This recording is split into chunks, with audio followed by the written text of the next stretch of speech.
ఈ నెల 6వ తేదీన కీలక పరిణామం చోటు చేసుకోబోతోంది. ఒకప్పటి గురు శిష్యులు ఆంధ్రప్రదేశ్ ముఖ్యమంత్రి నారా చంద్రబాబు నాయుడు, తెలంగాణ ముఖ్యమంత్రి రేవంత్ రెడ్డిలు హైదరాబాద్లో భేటీ కానున్నారు. ఈ భేటీలో రాష్ట్ర విభజనకు సంబంధించిన అంశాలు చర్చకు రానున్నాయి. అయితే బీఆర్ఎస్ మాత్రం రేవంత్ రెడ్డిని ఆంధ్రాలో కలుపుకున్న 7 మండలాలను తిరిగి తెలంగాణకు ఇప్పించాలని డిమాండ్ చేయాలంటూ కూడా అంటున్నారు. అయితే దీంతో పాటు దిగువ సీలేరు హైడెల్ ప్రాజెక్టును కూడా తెలంగాణకు దక్కేలా చర్యలు తీసుకోవాలని డిమాండ్ చేస్తున్నారు. మరి బాబు రేవంత్ సమావేశం గురించి స్పెషల్ స్టోరీ చూద్దాం.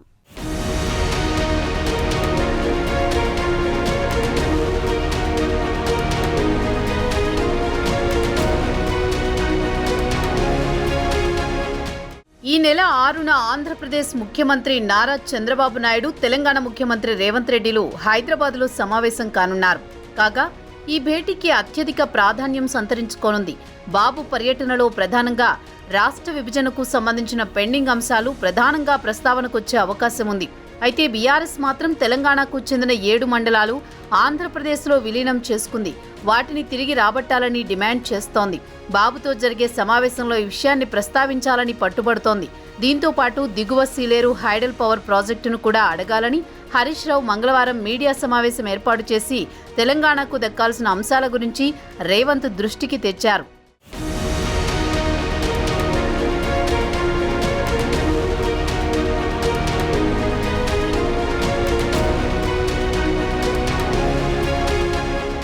ఇదిలా ఉండగా మంగళవారం సాయంత్రం చంద్రబాబు నాయుడు రేవంత్ రెడ్డికి రాసిన లేఖను తన సోషల్ మీడియా అకౌంట్ ఎక్స్లో పోస్ట్ చేశారు.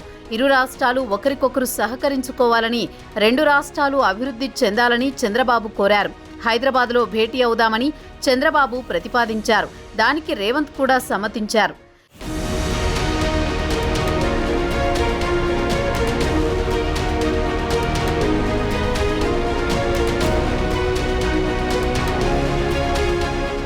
ఇక ఆంధ్రప్రదేశ్ విడిపోయి 10 సంవత్సరాలు దాటిపోయింది. రాష్ట్ర పునర్వ్యవస్థీకరణ చట్టం కింద పలు అంశాలు ఇప్పటికే పెండింగ్లో ఉన్నాయి.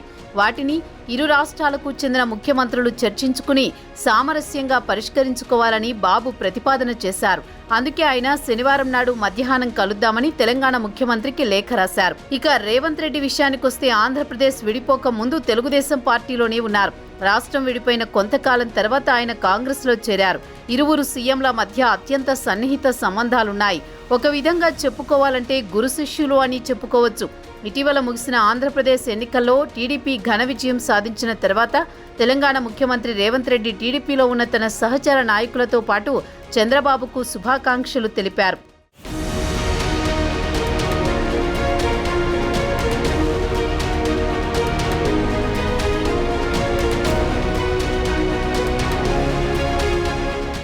ఇరువురు ముఖ్యమంత్రులు భేటీ అయినప్పుడు చర్చకు రావాల్సిన అంశాల ఎజెండాను సిద్ధం చేస్తున్నారు అధికారులు. అయితే ఇప్పటి వరకు 2 రాష్ట్రాల మధ్య 23 కార్పొరేషన్లకు సంబంధించి ఆస్తులపై ఏకాభిప్రాయానికి రాలేకపోయారు. వాటిలో ప్రాంతీయ రవాణా కార్పొరేషన్, స్టేట్ ఫైనాన్స్ కార్పొరేషన్తో పాటు ఏపీ పునర్విభజన చట్టం 9th స్కెడ్యూల్లో ప్రస్తావించిన కొన్ని అంశాలపై ఏకాభిప్రాయం కుదరలేదు. అలాగే 10th స్కెడ్యూల్లో ప్రస్తావించిన 30 ఇన్స్టిట్యూషన్స్ ఉన్నాయి. వాటిలో తెలుగు అకాడమీతో పాటు పలు చిక్కుముడులు కలిగిన అంశాలున్నాయని చెబుతున్నారు. వాటిని ఇరువురు ముఖ్యమంత్రులు చర్చల ద్వారా సామరస్యంగా పరిష్కరించుకోవాల్సి ఉంటుంది.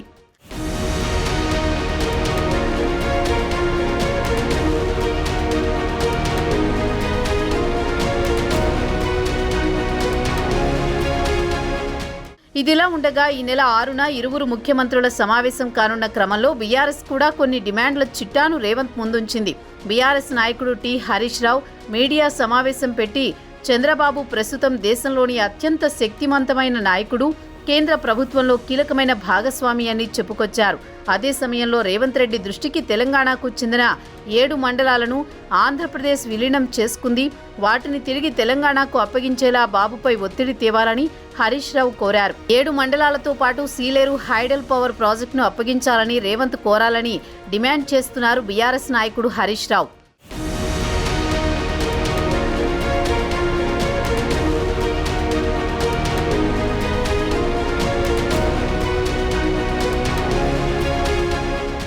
అయితే రాష్ట్ర విభజన జరిగినప్పుడు అంటే 2014లో తెలంగాణ అభిప్రాయం తీసుకోకుండానే 7 మండలాలతో పాటు హైడెల్ ప్రాజెక్టును ఏపీకి బదిలీ చేశారు.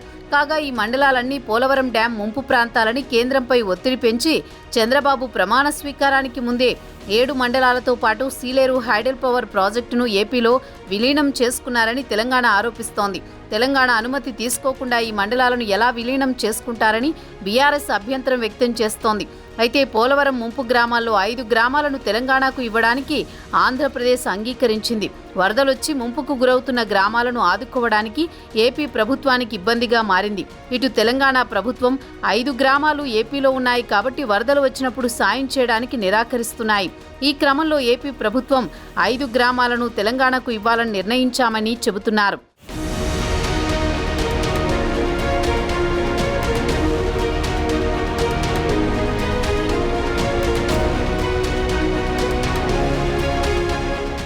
మరి ఇరువురు ముఖ్యమంత్రుల సమావేశంలో పెండింగ్ అంశాల పరిష్కారం అవుతాయా లేదా అనేది వేచి చూడాల్సిందే.